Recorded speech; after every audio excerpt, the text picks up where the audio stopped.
அருட்பெருஞ்சோதி அருட்பெருஞ்சோதி தனிப்பெரும் கருணை அருட்பெருஞ்சோதி. நீண்டாயில் நிறைச்செல்வம் உடல் நலம் மெஞ்ஞானம் உயர்கல்வி உயர் பதவி பெற்று ஓங்கி வாழ்க வளமுடன். கல்வி சிறந்த தமிழ்நாடு, கல்வி சிறந்த தமிழ்நாடு, புகழ் கம்பன் பிறந்த தமிழ்நாடு. கல்வி சிறந்த தமிழ்நாடு, புகழ் கம்பன் பிறந்த தமிழ்நாடு. வள்ளுவர் பிறந்த தமிழ்நாடு, வள்ளுவர் பிறந்த தமிழ்நாடு, வள்ளலார் பிறந்த தமிழ்நாடு. வள்ளுவர் பிறந்த தமிழ்நாடு, வள்ளலார் பிறந்த தமிழ்நாடு. நால்வர் பிறந்த தமிழ்நாடு, நால்வர் பிறந்த தமிழ்நாடு. கண்ணகி அனுசுயா தமயந்தி பிறந்த தமிழ்நாடு.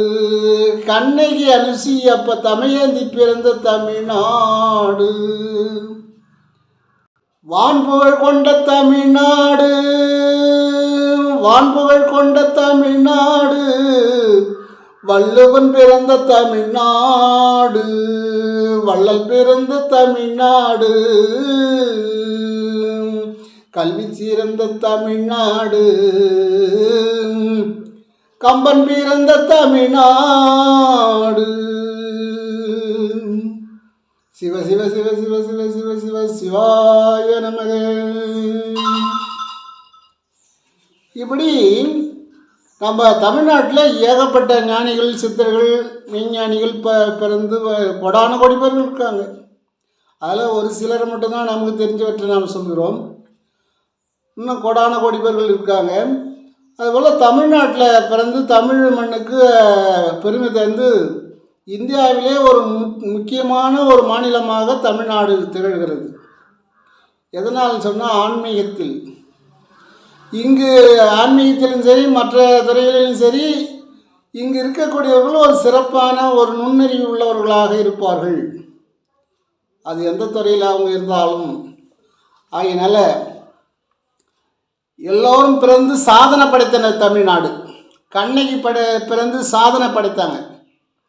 பாண்டிய மன்னன்கிட்ட போய் தன்னுடைய கணவன் கல்வன் என்ற அவரை மார்கால் மார்கை வாங்குகின்ற பொழுது அவர் கல்வன் இல்லை, அவர் நிரபராதி என்று அந்த சிலம்பை உடைத்து சாதனை படைத்த கண்ணகி. அப்படி சாதனையாளர்கள் பிறந்த தமிழ்நாடு.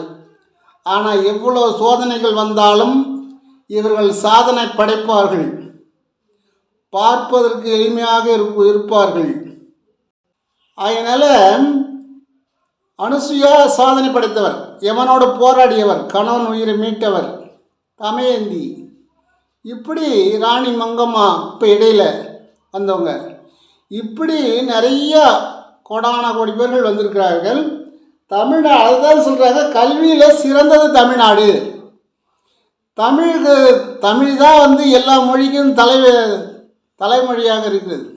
தமிழ்லேருந்து தான் எல்லா மொழியும் போன மாதிரி எனக்கு தெரிகிறது. ஏன்னு கேட்டால் எந்த மொழி பேசினாலும் அங்கே தமிழ் கலந்து தான் வருது.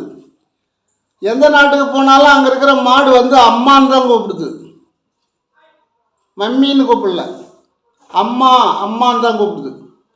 அதனால் தமிழ்நாடு ஒரு சிறப்பான நாடு. தமிழ்நாடு இங்கே பிறந்தவர்கள் எல்லாம் ஞானிகள் தான் பிறந்தாங்க. அதனால்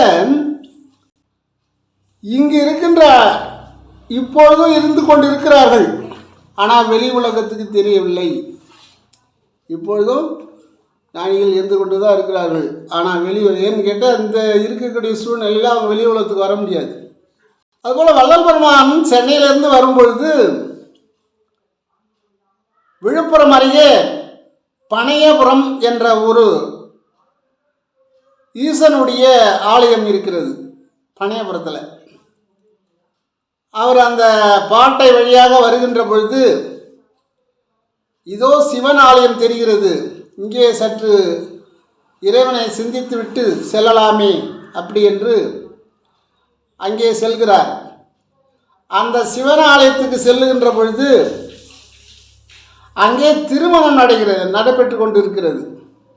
எப்பயுமே அங்கே அந்த சிவன் ஆலயத்தில் எல்லோரும் திருமணம் நடத்துவாங்க. அங்கே இருக்கிறவங்க அந்த 15 மைலுக்கு 15 மைலுக்கு உள்ளவங்க நடத்துவாங்க.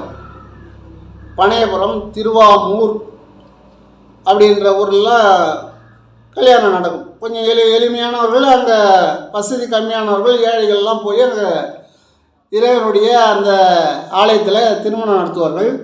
அதில் என்ன ஒரு சிறப்புன்னு கேட்டால், அந்த ஆலயத்தில் திருமணம் நடத்துவதால் அவங்களுக்கு புத்திரபாக்கிய தோஷம், மாங்கல்ய தோஷம், பூர்வ ஜென்ம ஊழ்வினை இதெல்லாம் பாதி விலகுவதற்கு அங்கே உறுதுணையாக இருக்கும். ஏன்னு கேட்டால், ஆலயத்தில் ஏதாவது ஒரு சித்தர் இருப்பாங்க. சிவன் ஆலயத்தில் சிவன் ஆலயம் இருக்குதுன்னு சொன்னால் அங்கே சித்தர்கள் இல்லாமல் இருக்க மாட்டாங்க. அப்போ அதனால்தான் அந்த நேரத்தில் கல்யாணம் அந்த கோயிலில் செஞ்சவங்களாம் சிறப்பாக இருந்தாங்க. அவங்களுக்கு குழந்தை இல்லைன்னே கிடையாது, புத்திர பாக்கிய தோஷமே கிடையாது, கணவன் மனைவி பிரிஞ்சதில்லை, நீண்டாயில் நிறைச்செல்வம், அப்படி தான் இருந்தாங்க, உடல் நலத்தோடு இருந்தாங்க அந்த சிவன் ஆலயத்தில் திருமணம் செய்தவர்கள் அனைவரும். இப்போதும் மக்களுக்கு அது திரும்பி விட்டது. இப்போ நிறைய சிவன் ஆலயத்தில், பெருமாள் ஆலயத்தில் இப்போ திருமணம் நடக்குது. அங்கே திருமணத்தை நடத்துகிறாங்க, வரவேற்பு வேறு இடத்துல நடத்துகிறாங்க. அது ரைட்டு தான். இப்போ மக்கள் மாறிட்டாங்க, அவங்க பழைய நிலைக்கு வந்துட்டாங்க. நான் முன்னோர்கள் சொன்னதை நினைக்க ஆரம்பிச்சிட்டாங்க.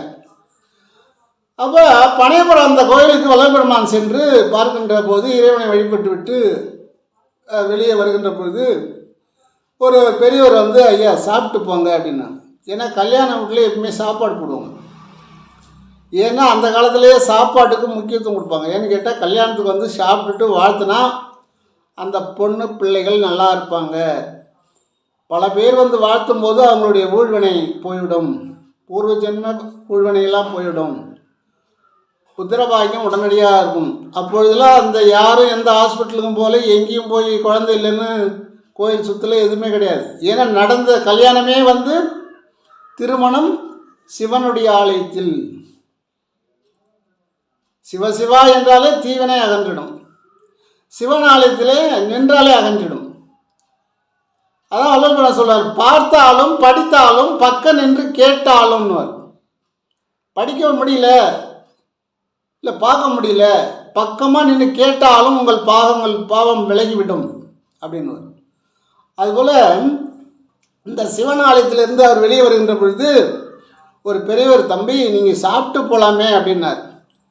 சரி, ஏதோ இரக்கத்தோடு நம்மளை கூப்பிட்றாரு சொல்லி போய் பெருமான் அங்கேயே அமர்ந்தார். அமர்ந்த வேலைனே இன்னொருவர் வந்தார். இட்டுன்னு போனவர் உட்கார வச்சுட்டு அவர் வந்துட்டார்.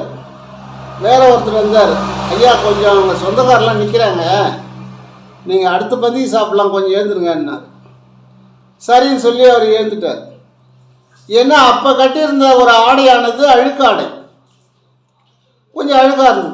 சரின்னு பெருமானுக்கு, ஏன்னா அவருக்கு முக்காலமும் தெரியும்ல, அது மட்டும் இல்லாமல் ஒருவருடைய மனநிலையும் தெரியும், அவர் என்ன நினைக்கிறார்ன்றதும் தெரியும். வேட்டவளம் ஜம்மீன் என்ன நினைத்தார்ன்றதை பார்த்து அந்த நாற்காலியில் உட்கார்ந்தவர், அவர் மனசில் நினைக்கிறத இவர் உள்வாங்கி அதே நாற்காலியில் இதுதானான்னு கேட்டவர்.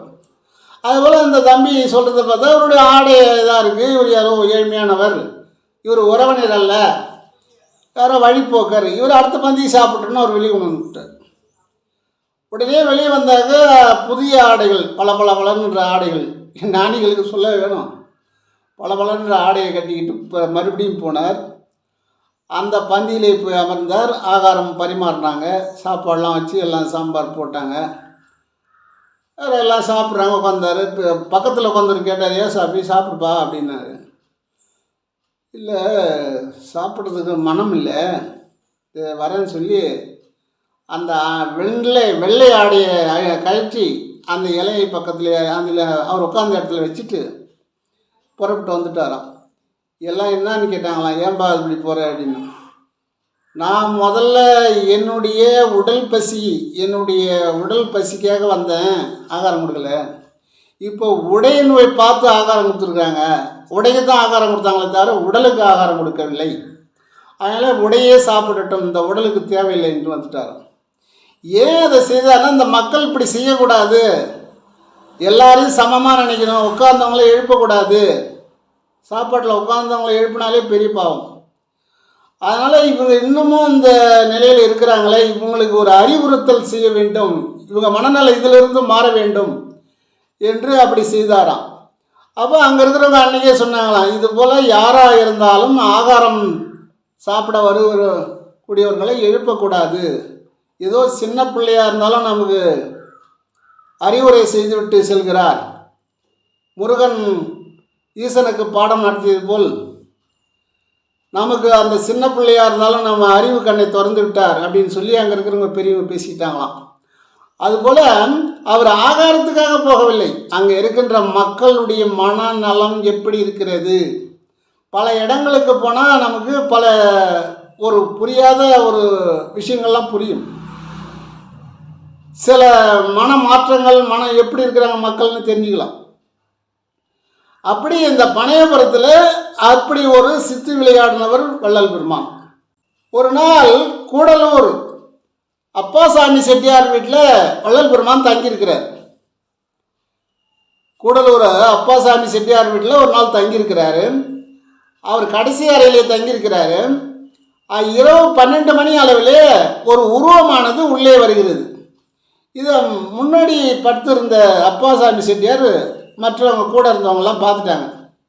பார்த்துட்டு ஏதோ ஒரு உருவம் உள்ளே போகுது, திருடன் தான் போகிறான், பெருமாள் நாங்கள் படுத்துருக்கிறாரு அப்படின்னு சொல்லி இவங்க திருடன் ஓடி வராங்களாம்.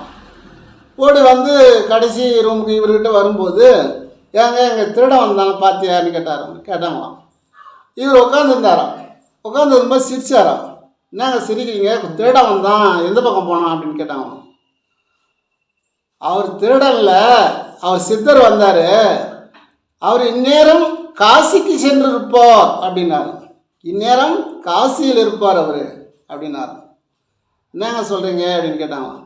ஆதாரம் வேணுமா, இதை ஒரு லட்டு கொடுத்துட்டு போயிருக்காரு, இந்த சாப்பிடுங்க அப்படின்னு கொடுத்தாராம். என்ன இது, ஒரு உருவம் தான் போச்சு, அது எந்த வழியால் போச்சுன்னு கேட்குறாங்களாம். அப்போ கேட்கும்போது சொல்கிறாரு, ஆனால் அது எந்த வழியால் வேணாலும் போகும், அது உருவம் அல்ல, அது அருவமாக வந்தார்கள். சித்தர்கள் அருவத்திலே சஞ்சரிப்பார்கள். ஒரு சித்தரை பற்றி நம்ம பேசுகிறோன்னா அவர் உடனே நமக்கு சிரசுக்கு நேராக ஒரு 10 கிலோமீட்டர் நேரத்தில் அவர் நின்றுவார். நம்ம எந்த சித்தரை பேசுகிறோமோ, இப்போ வள்ளல் பெருமானை பேசுகிறோன்னா அவர் நம்ம அருகாமையிலே இருந்து இருப்பார். அழகணி சித்திரை பேசுகிறேன்னு சொன்னால் அவர் நம்மகிட்டே வந்துடுவார். பாம்பாட்டி சித்திரை பேசுகிறேன்னு சொன்னால் அவரும் உடனே வந்துடுவார். அவங்க அப்படி சிட்டிக்கு தட்டு நேரத்தில் வந்துடுவாங்க. அப்படி அதான் வள்ளல் பெருமான் சொன்னாராம், சித்தர்கள் எந்நேரம் சஞ்சரித்து கொண்டிருப்பார்கள் ஆகாயத்திலே. அவர் மலையை துளைத்து அதன் வழியாக வெளியே செல்வார்கள் அப்படின்னாராம். அவருக்கு மலையை கடக்க வேண்டியதில்லை, மலை உள்ளே பூந்து அண்ணாட போவார்கள். அவருடைய உருவம் அருவம். ஆனால் தான் நான் அருவமும் உருவமும் உபயமும் ஆகிய அருட்பெருஞ்சோதின்னு சொன்னேன். ஆகினால அவர் நீங்கள் கதவை பூட்டி வச்சுருந்தா கதவை திறந்துன்னு போயிருப்பார், திருடனாக இருந்தால். பூட்டிய கதவு பூட்டியபடியே இருக்கிறது, வந்த சித்தர் போயிட்டார், நேரம் காசியில் இருக்கிறார் அவருன்னு சொன்னார். அப்பா சாமி செட்டியார் வீட்டில் எல்லாருமே ஆச்சரியப்பட்டாங்களாம், என்ன இது, ஆஹா நம்ம வீட்டில் ஒரு சித்தர் வந்ததுனால நம்ம வீட்டுக்கே ஒரு சித்தர் வந்துட்டார் அப்படின்னாலாம். அதான் அதுபோல் வள்ளல் பெருமான் ஒரு முறை செஞ்சி மலை மீது அமர்ந்து தவத்தில் இருக்கிறார். அப்படி தவத்தில் இருக்கும்போது ஒரு நீண்ட நேரம் தவத்தில் இருந்துட்டார். அவரை கூட சென்ற அணுகத்தொண்டர் வேலூர் சண்முகம் பிள்ளை. அவருக்கு பசி தாங்கலை. நெஸ்டியில் இருக்கிறவங்களாம் ஒன்றும் கூப்பிடக்கூடாதுன்னு அவர் தூரத்தில் அமர்ந்திருக்கிறார். தூரத்திலே இவர் அமர்ந்திருக்கும்போது பசி தாங்கலை. ஆனால் இது பெருமானுக்கு தெரியுது, கூட வந்தவருக்கு பசி தாங்கலை அப்படின்னு. இறைவனுடைய சிந்தனையில் இருப்பவர்களுக்கு பசி இருக்காது, இறை சிந்தனை இல்லாதவர்களுக்கு பசி வரும். இப்போ இறைவனை பற்றி பேசி கொண்டு இருக்கிறவர்களுக்கு பசி எடுக்காது, பேச்சை நிறுத்திவிட்டால் பசி எடுக்கும். அதுபோல் இவர் வேலூர் சண்முகம் பிள்ளை இறை சிந்தனையில் இல்லை, அவர் சாதாரணமாக உட்காந்துருக்கார். சாதாரணமாக உட்காந்துருக்கும்போது பசி வந்துடுது, பசி அதிகமாக இருக்கும். உடனே பெருமான் வர்றார், சாமி எனக்கு பசி தாங்கவில்லை, பசி அதிகமாக இருக்குது. பசித்தோர் முகத்தை பாராது இருந்தேனோன்னு சொல்கிறாரு. பசித்தோர் முகத்தை பாராது இருந்தேனோ அப்படின்றார். அப்போ பசித்த முகத்தை பசிக்குதுன்னு சொல்லி சண்முகம் பிள்ளை சொல்வதை கேட்டு சும்மா இருக்க முடியுமா? மலை மீதுலேருந்து இறங்கி வந்து ஒரு சாப்பாடு கேட்கணுன்னா அவ்வளோ சாமானியம் கிடையாது. அவங்க இல்லை இன்னொரு வீடு போய் பாருன்னு சொல்லுவாங்க. அந்த காலத்தில் சாப்பாட்டு பஞ்சம். 10 வீடு போய் அவங்க கேட்டால் தான் ஏதோ ஒரு வீட்டில் ஒரு 2 உண்டை ஆகாரம் கிடைக்கும். அந்த மாதிரி நாள், அந்த நாள் ஒரு உண்டை சோறு கிடைச்சாலே 1 கோடி ரூபாய் பணம் கிடைச்ச மாதிரி அவங்களுக்கு. அந்த மாதிரி சமமானது அன்னைக்கு சோறு. இன்றைக்கி சோறே சாப்பிட வேணான்னு சொல்கிற அளவுக்கு மக்கள் வந்து விட்டார்கள். அதனால் பெருமான் உனையை நினைச்சாராம். நினச்சி என்ன செய்யலாம் அப்படின்னு ஒரு குகை உள்ள போனாராம். இங்கே இருங்க அப்படின்ட்டு போயிட்டாராம். போயிட்டு அங்கேருந்து ஒரு பித்தளை சொம்பில் தண்ணியும் ஒரு லட்டும் கொண்டு வந்தார். ஏன்னா சித்தர்களுக்கு அதிகமாக பிடிக்கக்கூடியது லட்டு தான். பூந்தி, ஜாங்கிரியில் பூந்தி தான். அந்த பூந்தியை வச்சு இப்போ சித்தருக்கு வழிபாடு செஞ்சால் ரொம்ப நல்லது. ஒரு சித்தர் கோயிலுக்கு போகிறோன்னா பூந்தி வாங்கிட்டு போயிட்டு அதை வழிபாடு செஞ்சாவே அவங்களுக்கு நல்லாயிருக்கும். அதை உடனடியே ஏற்றுவோம். ஏன்னு கேட்டால் வள்ளல் பெருமான்கிட்ட கொண்டாந்து கொடுத்த சித்தரும் லட்டு. இங்கே வள்ளல் பெருமான் செஞ்சிமலையே ஒரு சித்தர்கிட்ட போய் ஆகாரம் வாங்கிட்டு வரும்போதும் லட்டு தான் வருது. இதுலேருந்து பார்த்தீங்கன்னா அவங்களுக்கெல்லாம் லட்டு எப்படிமா பிடிக்கும், உளுந்தால் செய்த ஒரு பொருள் பிடிக்கும், அதில் கொஞ்சம் இனிப்பு கலந்துருக்கும், அதுதான் அவங்களுக்கு பிடிச்சமானது. அதனால் நம்ம ஒரு லட்டை வச்சு அவங்க சாப்பிட மாட்டாங்க. அதனுடைய ஒரு சுவையை கொஞ்சம் சுவைப்பாங்க, அவ்வளோதான். ஏன்னா சாப்பிட்றதுக்கு அவங்களுக்கு உருவம் கிடையாது. ஆனால் நம்ம லட்டு வச்சு அதை எடுத்துன்னு போய்டுவாங்களோன்னு பயப்பட வேண்டியதில்லை. லட்டு வச்சா அவங்களுடைய ஆற்றல் நமக்கு கிடைக்கும், ஆண்டனா மாதிரி. அதுபோல் சித்தர் வழிபாட்டுக்கு லட்டு ஒரு முக்கியத்துவம். எந்த சித்தர் கோயில் போனாலும் லட்டு வச்சு அதை படித்து அதை உடைச்சி பிள்ளைங்களுக்கு கொடுக்கலாம். பிரசாதத்துக்கு ரொம்ப ரொம்ப நல்ல பிரசாதம். அதே போல் முருகன் கோயிலுக்கு போகிறவங்க தேனும் தினமாகும். தினையை வாங்கிட்டு வந்து நல்லா அதை சுத்தம் செய்து இடித்து, அதுவும் கல் உரல் இடிக்கணும். இடித்து அதில் கொஞ்சம் தேனை கலந்து கொஞ்சம் நாட்டு சர்க்கரை கலந்து அதை மாவிளக்கு போடுவாங்க. தேனும் தினமாகவும் தேவருக்கு சம்மதம்னுவாங்க. தேவர்களே வந்து இதை தான் சாப்பிடுவாங்களாம். தேவர்களுக்கு தேனும் தினமாகவும் அது முருகனுக்கு ரொம்ப பிடிக்கும். முருகன் கோயிலுக்கு செல்வர்களெல்லாம் இந்த தினமாவு கொண்டு போய் மாவிளக்கு போடலாம். இல்லை தேன் கலந்து நாட்டு சக்கரை கலந்து அங்கே நெய்வேத்தியம் செய்து அதை வரவங்களுக்கு விநியோகம் பண்ணலாம். இப்போ நாட்டு சக்கரையும் தேனும் கலக்கும்போது அவங்களுக்கு உடம்புக்கு ரொம்ப நல்லது. சாப்பிட்றவங்களுக்கு அவங்க எந்த நோய் இருந்தாலும் அவங்க அதை சாப்பிட்லாம். இந்த சாப்பிட்டாலே நோய் தீர்க்கும். ஏன்னா நாம் நெய்வேத்தியம் பண்ணுற இடம் அப்பேற்பட்ட இடம். அந்த பொருளினுடைய பக்குவம் மாறும். அதனால் முருகன் கோயிலுக்கு சென்றால் இதை செய்ய வேண்டும். சித்தர்கள் கோயிலுக்கு சென்றால் நாம் வந்து லட்டு படைக்க வேண்டும். இந்த லட்டை வாங்கிட்டு வந்து சண்முகம் பிள்ளைகிட்ட கொடுக்கும்பொழுது அவர் சொன்னாராம், சாமி எங்கே இது வாங்கிட்டு வந்தீங்கன்னா, எங்கே வாங்கிட்டு வந்தேன் இதெல்லாம் கேட்காது, பசி ஆறிச்சா உனக்கு, இப்போ பசி ஆறி போச்சா அப்படின்னு கேட்டாராம். பசி ஆறிச்சு அப்படின்னாராம். அப்படியே செஞ்சி மலையிலேருந்து கிளம்பி வந்துட்டாங்க. அவர் எப்பொழுது வேண்டுமானாலும் அப்புறம் தனிமையிலே போக ஆரம்பித்தாரா வள்ளல் பெருமான். ஏன்னா அவங்க சூச்ச மாடலில் உடனடியே போகலாம் வரலாம். கூட இருக்கிறவங்கள அது மாதிரி இட்டும் போக முடியாது. அதன் பிறகு கூட துணையை கூப்பிட்டு போகிறதில்ல. ஏன்னா பயம் கொள்ளாது துணை கொள்ளும்னு சொல்லுவாங்க. பயத்தோடு போனீங்கன்னா அது ஒன்றுமே ஆகாதான். துணையோடு போனால் அதுங்களை ஆபத்து வரணுவாங்க. ஏன்னா அதே சண்முகம் பிள்ளை தான் வள்ளல் பெருமான் ஒரு நாள் வடலூரில் முழு நிலவன்று இரவு 12 மணிக்கு தவத்தில் உட்காந்துருக்கார் பெருவெளியில். அப்படி உட்காந்துருக்கும்போது சண்முகம் பிள்ளைகிட்ட சொல்லிட்டு போனாராம், என்னை தேடி வராதிங்க அப்படின்னு. அவர் அங்கே தவத்தில் இருக்கும்போது சண்முகம் பிள்ளை என்னதான் பண்ணுறாரு பாப்பமே அப்படின்னு போய் பார்த்தாங்களாம். அதுதான் சொன்ன, துணை தான் கிடைக்கும். அப்போ இவர் போய் பார்த்த உடனே அவர் கண்ட யோகத்தில் இருந்திருக்கிறார். ஒரு சித்தி விளையாடல், வேற ஒன்றும் கிடையாது. கண்ட யோகத்தில் இருக்கும்போது தலை வேறு கை வேறு கால் வேற கிடக்குது தனித்தனியாக. அவர் அங்கேருந்து ஒரே கூச்சல் விட்டு ஓடி வந்து பெருமானை யாரை கை வேற கால் வேற வெட்டிட்டாங்க அப்படின்னு சொல்கிறார். அதுக்குள்ளே பார்த்தா இவர் ஏந்து நடந்து வர்றார். சத்தம் போடாதீங்க சத்தம் போடாதீங்கன்னு வர்றார். என்னான்னு கேட்டார். ஏன் சத்தம் போடுறீங்கன்னு கேட்டார். என்னங்க நீங்களா வரீங்க? ஆமாம் நான் தான் வரேன். உன்னை வந்து பார்க்க சொன்ன, நான் தான் பார்க்க வராதுன்னு சொன்னேன்ல, நீ பார்க்கறதுக்கு வரலாமா, வந்து அவநம்பிக்கை அடைஞ்சிட்டு இல்லை அப்படின்னாராம்.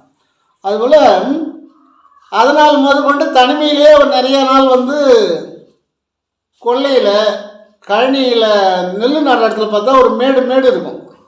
இந்த மேட்டு மேலே நின்று இந்த நிலத்தெல்லாம் பார்வையிடுவாங்க. ஒரு 10 அடி 5 அடி ஒரு மேடு இருக்கும். அங்கே களம் இருக்கும். கொல்லைப்புறத்திலேயே களத்து மேட்டிலே அப்படின்றார். களத்து மேட்டிலேயே நான் தனிமையில் இருப்பேன்னாரு சென்னையில் இருக்கும்போது. அதுபோல் அவர் தனிமையிலே அடிக்கடி செஞ்சிக்கு வந்து போவது வழக்கம். ஒரு நாள் வந்து கூடலூர் திருப்பாப்புலியூரில் பாவாடை செட்டியார் வீட்டில் தங்கியிருக்கிறார். அவர் முதலியார் செட்டியார் இவங்க வீட்டில் தான் அதிகமாக தங்குவார். அங்கே தங்கியிருக்கிறார். தங்கியிருக்கும்போது காலையில் ஒரு 8 மணி அளவில் தாசில்தார் வரார். திருப்பாப்புலியூர் தாசில்தார் வரார். அவர் வரும்பொழுது குதிரை வண்டியிலே அவர் வருகிறார். அவர் வரும்பொழுது கொம்பு ஊதி முன்னே ஓடிக்கிட்டே போகிறார். கொம்பு ஊதிக்கிட்டே போகிறார். தாசில்தார் வருகிறார் அப்படின்னு அவர் கொம்பு ஊதிக்கிட்டே போகிறார். குதிரை வண்டி வேகத்துக்கு கொம்பை ஊதிக்கிட்டு செல்லும் பொழுது குதிரையும் கஷ்டப்படுது, கொம்பூதியும் கஷ்டப்படுறார். அதில் அமர்ந்திருக்கிறவர் தாசில்தார். அந்த காட்சியை பார்த்த உடனே பெருமானுக்கு மனம் ரொம்ப செஞ்சலப்பட்டது. என்ன இது, ஒரு கொம்பூதி வந்து குதிரை வேகத்துக்கு ஓட விட்டுட்டு இவர் பின்னாடி வசூல் பண்ணுறாரு அப்படின்னு சொல்லி. அவருடைய பேர் வந்து வேங்கட சுப்ப ஐயர். ஆனால் பெருமான இடத்துல பாடம் கற்றுக்கொள்ளக்கூடியவர் அவர். அதே குதிரை வண்டியில் வந்து வடலூருக்கு வந்து பாடம் கற்றுக்குவார். சத்து விசாரத்தில் வந்து கலந்துக்குவார். சந்தேகங்களை கேட்பார். இவர் வண்டியில் பார்க்கும்போது வேங்கட சுப்ப ரெடிய ஐயர் உட்கார்ந்து இருக்கிறது பார்த்தார். சரி போகட்டும் அப்படின்னார். போயிட்டார். வேங்கட சுப்ப ஐயர் போயிட்டார். மறுநாள் வந்து இங்கே வடலூர்லேயே சத்து விசாரணை நடக்குது. அங்கே வந்து எல்லோரும் அமர்ந்துருக்காங்க. வேங்கட சுப்ப ஐயரும் வந்தார்.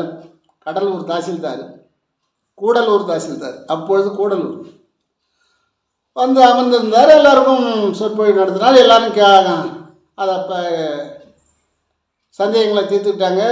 சொற்பொழிவு கேட்டாங்க. கிளம்புகின்ற தருணத்தில் வெங்கட சுப்ப ஐயர் இங்கே வாங்க அப்படின்னார். நான் சாமி அப்படின்னு போனார். இவர்கிட்ட ஒன்றும் இல்லை, உங்ககிட்ட கொஞ்சம் பேசணும் அப்படின்னார். சொல்லுங்கள் சாமி, என்ன பேசுனீங்க சொல்லுங்கள், உங்களுக்கு ஏதாவது தேவையா நான் செஞ்சு வைக்கிறேன். எனக்கு எந்த தேவை நீ செய்ய வேணாம், உன்னுடைய தேவையை கொஞ்சம் நீ சரி செய்து கொள்ள வேண்டும் அப்படின்னாராம். என்னங்க சாமி சொல்லுங்க அப்படின்னார். நீ குதிரை வண்டியில் அமர்ந்திருக்கின்றீர்கள். குதிரை தங்களை அழைத்து செல்கிறது. கொம்பூதி அதுக்கு முன்னாடியே ஓடுகிறார். இது எந்த விதத்தில் நியாயம்? இந்த ஒரு செயல் இது நமக்கு நல்லதா? இது நாம் எத்தனை நாளைக்கு இந்த செயலை செய்தால் நான் நல்லா இருக்க முடியுமா? இது ஒரு ஜீவகாருண்யம் இல்லாத செயல். என்னிடத்திலே ஜீவர்களுக்கு இரக்கம் செய்ய வேண்டும், ஜீவர்களுக்கு நம்மால் முடிந்த உதவியை செய்ய வேண்டும். அப்படிலாம் மனசாலையாக நினைக்க வேண்டும். மனசார இறைவனை ஊன்றி நினைக்க வேண்டும். அந்த ஜீவன் நல்லா இருக்க வேண்டும் நினைக்க வேண்டும். இப்படி பாடம் கேட்டீர்கள். ஆனால் நீங்கள் செய்வது சீவ இம்சை அப்படின்னாராம். வேங்கட சுப்ப ஐயருக்கு ஒன்றுமே புரியல. நான் சாமி சொல்கிறாரு ஒன்றும் புரியலையே அப்படின்னு. ஒன்றும் புரியலையே என்னங்க அப்படின்னாரு. புரியலையா? இன்னும் புரியலையா உனக்கு? நான் தான் தெளிவாக சொல்கிறேன். நீங்கள் குதிரை வண்டியில் போகிறீங்க, குதிரை தங்களை அழைத்து செல்கிறது, கொம்பூதி முன்னே செல்கிறார், இதில் ஜீவகாரணம் உண்டான்னு கேட்குறேன் அப்படின்னாரு. ஐயர் அப்படி நிற்கிறார். அவருக்கு தெரியுது, சொல்ல பயப்படுறார். அப்போ அவர் சொன்னார், குதிரைக்கு உள்ள உயிரும் கொம்பூதிக்கு உள்ள உயிரும் தங்களுக்கு உள்ள உயிரும் இது எது பெரியது எது சிறியது என்று சொல்லுங்கள் அப்படின்னார். அப்போ ஐயருக்கு ரொம்ப அவருக்கு புரியல. எந்த ஒரு பெருசு எந்த ஒரு சின்னதுன்னு சொல்ல முடியுமா? உயிரெல்லாம் பொதுவாக பார்க்கணும்னு சொல்லியிருக்கிறேன். உயிரெல்லாம் பொதுவில் உளம்பட நோக்குக அப்படின்னு சொல்லியிருக்கிறேன். இந்த பாடத்தை கற்றுக்கொண்டிருக்கிறீர்கள். நீங்கள் சமமாக எல்லா உயிரும் நினைத்தீர்களா அப்படின்னு கேட்டார். எல்லா உயிரும் ஒன்று தானே அப்படின்னு கேட்டாராம். ஆமாம் சாமினாராம். அப்போ ஓம் உயிர் ஒன்று தான், கொம்பூதி உயிரும் ஒன்று தான், குதிரையின் உயிரும் ஒன்று தான். இதில் ஏற்றம் தாழ்வே கிடையாது. எதுவும் பெருசு கிடையாது, எதுவும் சின்னது கிடையாது. சின்ன ஒரு கண்ணுக்கு தெரியாத ஒரு ஜீவனுடைய உயிரும் ஒன்று தான். நமக்கு இருக்கிற உயிர் தான் அதுக்கு இருக்குது. அதை தான் நான் உயிரெல்லாம் பொதுவில்னு சொன்னேன். அதை நீங்கள் நன்கு புரிந்து கொள்ளவில்லை. கொம்பூதியும் உன்னை போன்ற ஒரு மனிதர் தான். ஆகினால கொம்பூதியை நீங்கள் நாளைக்கு வருகிறீர்கள் என்பதை முதல் நாளே தெரியப்படுத்த வேண்டும். முதல் நாளே நாளை தாசில்தார் வருகிறார் அப்படின்னு சொல்லி நீங்கள் கொம்பூதிக்கிட்ட சொன்னால் அவர் முதல் நாளே தெரியப்படுத்திடுவார் எந்தெந்த ஊருக்கு வராருன்னு. இரண்டாவது நாள் நீங்கள் அவர் கொம்பூதி முன்னே சென்று விடுவார், நீங்கள் மறுபடியும் செல்லலாம். இப்போ நீங்கள் குதிரையில் செல்லும் போதும் குதிரைக்கு அதிக வேகம் இல்லாமல் அது தன்னடையாக நடக்கும்படியாக நீங்கள் ஓட்டுபவர் இடத்துல சொல்ல வேண்டும். ஏன்னா அதை அடித்து விரட்டி ஓட்டினால் அது பாவம். அது இஷ்டத்துக்கு விட்டால் அது வழி இல்லை. அதே சமயம் அதை அதிகப்படியாக வேலை வாங்கக்கூடாது. 2 மணி நேரம் வேலை வாங்கினா 1 மணி நேரம் அதுக்கு ரெஸ்ட்டு கொடுக்கணும். அதே போல் விவசாய வேலை செஞ்சாலும் 2 மணி நேரம் வேலை செஞ்சால் 1 மணி நேரம் ரெஸ்ட்டு கொடுக்கணும். அப்புறம் 2 மணி நேரம் வேலை செஞ்சால் 1 மணி நேரம் ரெஸ்ட்டு கொடுக்கணும். இது ஏறு உழவனாக இருந்தாலும் சரி, ஏறு உழவக்கூடிய மாடாக இருந்தாலும் சரி, வண்டி இழுக்கக்கூடிய குதிரையாக இருந்தாலும் சரி, எதுவாக இருந்தாலும் ஜீவர்களுக்கு தக்கவாறு நாம் வேலை வாங்க வேண்டும் அப்படின்னு சொன்னாராம். அதே சமயம் நீங்கள் வரி வசூலிப்பதை ஒரு நியாயமான வரி வசூலிக்க வேண்டும். வரி கட்டாய வரியாகவும் அதிகப்படியான வரியாகவும் நீங்கள் வசூலிக்கக்கூடாது. அப்படி வசூலித்தால் இறைவன் இதை உற்று நோக்கி பார்த்து கொண்டே இருக்கிறான். நாம் பார்க்காவிட்டாலும் இறைவன் உன்னை பார்த்து கொண்டே இருக்கிறான். அதுக்கு தகுந்தாற் போல் உங்களுக்கு பலன் கிடைக்கும் அப்படின்னார். தாசில்தாருக்கு ரொம்ப மனசு, ஐயோ ஐயா கூட நம்ம எதையுமே தெரிஞ்சுக்கலையே அப்படின்னார். அப்புறம் சொன்னாராம். அப்பொழுது தாசில்தார் சொன்னாராம். தாசில்தார் என்ன சொல்கிறாருன்னா, இனி தாங்கள் சொன்ன மாதிரியே செய்வேன், எந்த ஜீவர்களுக்கும் நிமிஷ தர மாட்டேன், நியாயமான வரி வசூலிப்பேன், நான் இது உங்களுடைய மாணவன், உங்களை கட்டளை ஏற்று கண்டிப்பாக நான் அதன் பிரகாரம் செய்வேன், என்னை மன்னித்து விடுங்கள் அப்படின்னு சொன்னாராம். இதெல்லாம் மன்னிப்பு கிடையாது, தெரியாததை தெரிய வைக்கிறோம், வேறு ஒன்றும் கிடையாது. உனக்கு தெரியல என்றதை நான் தூண்டுகோலாக தூண்டி விடுறேன், வேணும் ஒன்றும் கிடையாது. இதில் மன்னிப்புலாம் கிடையாதுப்பா, நீ ஒன்று தான் நானும் ஒன்று தான், யாரும் பெரியவங்க கிடையாது. அதான் அவங்க நிறைக்குடம் தழும்பாதுன்னு சொல்லுவாங்க. தண்ணியை நிறைய எடுத்துகிட்டு போனால் அது தழும்பாது, அரை குடமாக எடுத்து போனால் தழும்பி மேலே அவங்க கொட்டும். அதுபோல் அவங்க நிறைகுடன்றதுனால மன்னிப்பு நீ கேட்க வேண்டாம்னு சொல்கிறாங்க. தெரியாததை புரியாததை நான் தாங்களுக்கு தெரியப்படுத்துகிறேன் அப்படின்ற. வள்ளல்பெருமான் வடலூரில் இருக்கின்ற பொழுது ஒரு நாள் வேட்டவளன் ஜம்மீன் வரார். ஏன்னா அவர் அங்கே போய் அவங்க மனைவிக்கு அந்த மகோந்தர நோயை குணப்படுத்திய நாள் முதல் வாய்தா கட்டினிருக்கார். அப்பொழுது ஒரு வள்ளல்பெருமானுடைய மாணவராக அணுக தொண்டராக சேர்ந்து விட்டார். அடிக்கடி பார்ப்பது உண்டு. மாதம் ஒரு முறை, அப்படி 2 மாதம் ஒரு முறை பார்த்துட்டு போவார். அப்படி ஒரு நாள் வந்தார். வந்த உடனே வாங்க ஜமீன் அப்படின்னார். வந்தார். வாங்க ஜமீன் அப்படின்னார். வந்தார். வந்த உடனே பாடம் நடத்தினார். பாடத்தை கேட்டுட்டு இருந்தார். எல்லோரும் உணவு எடுத்துக்கொண்டீர்களா அப்படின்னு கேட்டார். எல்லாரும் உணவு எடுத்துக்கொண்டோம்னார். சரி நாங்கள் விடைபெறுகிறோம் அப்படின்னாரு. விடைபெறுங்கள் அப்படின்னாரு வள்ளல் பெருமான். அப்போது வேட்டவளர் ஜமீன் கேட்டார், தங்களுக்கு ஏதாவது தேவைப்பட்டால் சொல்லுங்கள் அப்படின்னாரு. எனக்கு எதுவும் தேவையில்லை, எனக்காக எந்த தேவையும் கிடையாது, மக்களுக்காகத்தான். ஆனால் ஒரே ஒரு உதவி நீங்கள் செய்ய வேண்டும்னாராம். ஒரு உதவி நாங்கள் 1000 உதவி செய்கிறேன், நீங்கள் சொல்லுங்கள் அப்படின்னாரு. இல்லை, அந்த ஒரு உதவி நீ செய்தால் போதும் அப்படின்னாரு. நீங்கள் சொல்லுங்கள் ஐயா, நான் உடனடியே செய்கிறேன்னாரு. இன்று முதல் நீங்கள் காட்டுக்கு வேட்டையாட செல்லக்கூடாது அப்படின்னாரு. எப்படி? இன்று முதல், இந்த வடலூர் பெரியவெளியில் நீங்கள் நிற்கிறீங்க, இன்று முதல் காட்டுக்கு நீங்கள் வேட்டையாட செல்லக்கூடாது, அதுவும் உயிர் இம்சைதான், பல உயிர்களை இம்சப்படுத்தக்கூடாது.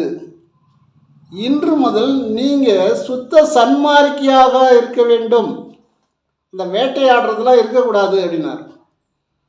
உடனே ஜமீன் சொன்னாராம், ஐயா இன்று முதல் நீங்கள் சொன்ன பிரகாரம் இருப்போம், தாங்கள் சொல்ல மீறி நடக்க மாட்டோம், எந்த ஜீவனையும் கொல்ல மாட்டோம், எந்த ஜீவ இம்சையும் தரமாட்டோம், எந்த ஜீவர்களாக இருந்தாலும் சரி, மக்களாக இருந்தாலும் சரி, அவர்களுக்கு நன்மையே செய்வோமே தவிர தீமை செய்ய மாட்டேன் அப்படின்னார்.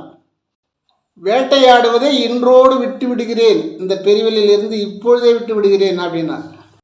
அது சும்மா ஒரு இதாக தான் நாங்கள் போவோம், அது ஒரு விளையாட்டாக தான் விளையாடி இருந்தோம். ஆனால் தவறு இருக்கிறது என்பதை தாங்கள் சொல்லும் பொழுது தான் எங்களுக்கு நன்கு புரிகிறது, ஆகையினாலே நான் அதை விட்டு விடுகிறேன் ஐயா அப்படின்னு சொன்னார். அதுபோல் ஒரு திருவெற்றியூரில் வள்ளல் பெருமான் இருக்கின்ற பொழுது 4 மீனவர்கள் வலை எடுத்துக்கிட்டு கடலுக்கு செல்கிறார்களாம். அப்படி செல்லும் பொழுது, நண்பர்களே இங்கே வாங்க அப்படின்னாராம். ஏன் சாமி அப்படின்னாங்களாம். கொஞ்சம் வந்துட்டு போங்கன்னாராம். போனாங்களாம். போன உடனே என்ன தொழில் செய்கிறீங்கன்னாராம். இல்லை, மீன் பிடிச்சிட்டு தான் நாங்கள் விற்கிறோம், அதுதான் ஜீவனம், இதுதான் எங்களுக்கு குலத்தொழில், நாங்கள் என்ன செய்வது அப்படின்னு சொன்னார்களாம். சரி, ஏன் வேறு தொழில் செய்ய முடியாதா அப்படின்னு கேட்டாராம். தங்களுடைய தொழிலுக்கு ஈக்குவலான தொழில், சமமான தொழில், அந்த சமமான தொழிலில் தாங்கள் செய்ய முடியாதா கேட்டார். இல்லை சாமி, நாங்கள் பரம்பரையாக எங்கள் 3வது தாத்தா 4வது தாத்தாவிலேருந்து நாங்கள் பரம்பரையாக இந்த தொழில் தவிர வேறு தொழில் இல்லை, இந்த தொழில் 10 நாளைக்கு ஏதாவது தொழில் செய்ய முடியலன்னா நாங்கள் ரொம்ப கஷ்டப்பட வேண்டியிருக்கும், ஆகார பஞ்சம்லாம் வந்துடும், ஏதோ போகிறோம் வருவோம், ஒரு நாள் போவார் ஒரு நாள் வருவார், ஒவ்வொரு நாளும் துயரம் அப்படின்னு சொல்லுவாங்க. ஆனால் போனவர் வந்தால் தான் நிலை. அதான் ஒரு நாள் போவார் ஒரு நாள் வருவார், ஒவ்வொரு நாளும் துயரம். அவங்க வீட்டில் இருக்கிறவங்க கஷ்டப்பட்டுட்டு இருப்பாங்க, கடலுக்கு போனவங்க எப்போ வருவாங்களோன்னு. ஒவ்வொரு நாளும் பயத்தோடு இருப்பாங்க வீட்டில் இருக்கிறவங்க. தொழில் அப்பேற்பட்ட தொழில் தான் இருந்தாலும் நாங்கள் அதுதான் குலத்தொழில், அதை என்னால் ஒன்றும் செய்ய முடியாது சாமி என்னார். இல்லை, நான் மாற்று தொழில் உங்களுக்கு சொல்லித் தருகிறேன், தாங்கள் செய்வீர்களா அப்படின்னு கேட்டார். அதுக்கு அவங்க சொன்னாங்களாம், எங்களுக்கு ஏற்ற தொழிலாக இருந்தால் நாங்கள் செய்வோம் அப்படின்னார். சரி போய் வாருங்கள் அப்படின்ட்டார். போயிட்டு மீன் பிடிக்கிறாங்களாம், பிடிச்சி வலையை போட்டு இழுக்கிறாங்களாம், இழுத்து போகிறாங்களாம், வலை பிச்சின்னு தான் வருதான் மீன் வரலையும். எடுத்து போன வலை பூரா பிஞ்சு போச்சான். திரும்ப வந்தாங்களாம். மறுநாள் ஐயா உங்கள்கிட்ட பேசிட்டு போனேன், அங்கே மீன் கிடைக்கல, வலை தான் போச்சு, வலை அறுந்து போச்சு, நாங்கள் மறுபடியும் நல்ல வலைகளை எடுத்துன்னு போய் போட்டோம், எந்த வலையை போட்டாலும் அறுத்துட்டு போகுது, இது என்ன சாமி இது அப்படின்னு கேட்டாங்க. அது ஒன்றும் இல்லை, அது ஆண்டவனுடைய சித்தம், நான் சொன்னதை எல்லாம் வல்ல அருட்பெருஞ்சோதி ஆண்டவர் கேட்டுக்கொண்டே இருந்தார். உன் அருகே இருக்கிறார், உன் உடலுள்ளே இருக்கிறார், உன் ஊனிலே கலந்திருக்கிறார், உன் உயிரிலே இருக்கிறார், உயிருக்கு உயிராக இருக்கிறார், அவர்தான் இந்த வேலையை செய்கிறார், நான் செய்யவில்லை அப்படின்னார். சாமி நீங்கள் சொல்கிறதுலாம் எனக்கு ஒன்றும் புரியலன்னாங்களாம். இல்லைப்பா, ஆண்டவன் அவன் கிட்ட இருக்கிறாரு, அவர் இருக்கிறது உனக்கு தெரியாது, உன் உடம்புல தான் இருக்கிறாரு, அவர் இருக்கிறது உனக்கு தெரியல, தெரியாததுனால நீ அப்படி கேட்குற. அவர் செய்த லீலை தான். நான் தொழிலை மாற்றிக்கொள்ள சொன்னேன், நீ அதை மதிக்கவில்லை. இவர் என்ன சொல்கிறது, நம்ம தொழில் இது அப்படின்னு போனேன். சரியா அப்படின்னு கேட்டாராம். ஆமாம் சாமி, இவர் சொல்கிறது நம்ம கேட்க முடியாதுன்னு தான் நாங்கள் போனோம் பேசின்னு அப்படின்னா. அப்படியா, நான் கேட்கட்டாலும் அதை இறைவன் கேட்டுக்கிட்டே இருக்கிறான். அவன் செஞ்ச வேலை தான் அது. ஆகையினால நீங்கள் லகுவான வேலைகளை, இல்லை விவசாய வேலை, இல்லை தச்சர் வேலை, இப்படி ஏதோ ஒரு மண்பானை செய்கிற வேலை, எந்த வேலையாவது உங்களால் லகுவான வேலை, உயிருக்கு ஆபத்தான வேலை இல்லை. இதெல்லாம் உயிருக்கு ஆபத்து கிடையாது. ஒரு நாள் போடவரும் மறுநாள் வந்தால் தான் நிலவரம். ஆனால் இப்படி இல்லை. இது உயிருக்கு சிரமம் இல்லாத வேலை, உடலுக்கு சிரமம் இல்லாத வேலையெல்லாம் இருக்குது. பொற்கொள்ளராக இருங்க, பொண்ணு செய்யுங்க, தங்கம் செய்யுங்க, அந்த வேலைக்கு போங்க. அதெல்லாம் உடம்பு வருத்தி கொள்ள வேண்டிய வேலை இல்லை. இப்படி ஒரு குடியில் அமைக்கிற வேலைக்கு போங்க. ஒரு குடியில் அமைக்கிறதுனால அதில் ஒரு கஷ்டம் இல்லை. அந்த எந்த ஜீவர்களும் அங்கே அபாயம் கிடையாது. எந்த ஜீவனையும் கொல்ல தேவையில்லை. கொல்லா வேலை எதுவாக இருந்தாலும் லகுவான வேலையை செய்யுங்கள் அப்படின்னு சொன்னாராம். அதன் பிறகு அவங்க தையல்காரராகவும் பொற்கொள்ளராகவும் இப்படி அவங்கவுங்களுக்கு தகுந்த வேலைகளை இன்று முதல் நிறையா பேர் மீனவ நண்பர்கள் மற்ற வேலையில் இருக்கிறாங்க. இது என்ன, பெருமான் சொன்னது பிரகாரம் இன்னமும் சில பேர் சில வேலையில் இருக்காங்க. நான் கேட்டிருக்கேன். கேட்கும்போது ஒருத்தர் சொல்ல, நான் தையல் வேலையில் இருக்கேன் அப்படின்றார். எனக்கு அந்த தொழிலே தெரியாது, நான் தையல் வேலையில் இருக்கேன் அப்படின்றார். மற்றவர் ஆசிரியாக இருக்கிறேன் அப்படின்றாரு. மற்றவர் நான் கொத்தனாராக இருக்கிறேன், எனக்கு இது போன வந்தேன், இதான் தினமும் காசு இருக்குது, நம்ம வருமானம் இருக்குது, அதனால் நான் அந்த தொழில் செய்யறதுல எங்கள் அப்பா காலத்திலே விட்டுட்டாங்க அப்படின்றார். அப்போ வள்ளல்பெருமான் சொன்னதை இன்னமும் இப்பொழுதும் சில பேர் பின்பற்றி கொண்டிருக்கிறார்கள் மீனவ நண்பர்கள் என என்னுடைய செவிக்கு எட்டியவாறு சொல்கிறேன். ஆகினால எனக்கு கிடைத்த செவிக்கு எட்டியதும் அறாந்திருமுறையிலே உள்ள வசனபாகத்தில் உள்ளதும் பார்த்து அதன் உள்ள நல்ல கருத்துக்களை தாங்களுக்கு தெரிவிக்கின்றேன். அதில் தவறு இருக்குமே ஆனால் தாங்கள் அதை விட்டுவிட்டு நல்லதை மட்டும் எடுத்துக்கொள்ளுங்கள். சிவ சிவ சிவ சிவ ஜோதி, சிவ சிவ சிவ சிவ சிவ சிவ ஜோதி, சித்தி என்பதும் ஜோதி, சித்தி என்பதும் ஜோதி, சிவ சிவ சிவ சிவ ஜோதி, முத்தி என்பதும் ஜோதி, முத்தி என்பதும் ஜோதி, சிவ சிவ சிவ சிவ ஜோதி, ஏக சித்தியே ஜோதி, ஏக சித்தியே ஜோதி, சிவ சிவ சிவ சிவ ஜோதி, இன்ப சித்தியே ஜோதி, இன்ப சித்தியே ஜோதி, சிவ சிவ சிவ சிவ ஜோதி, சிவ சிவ சிவ சிவ ஜோதி.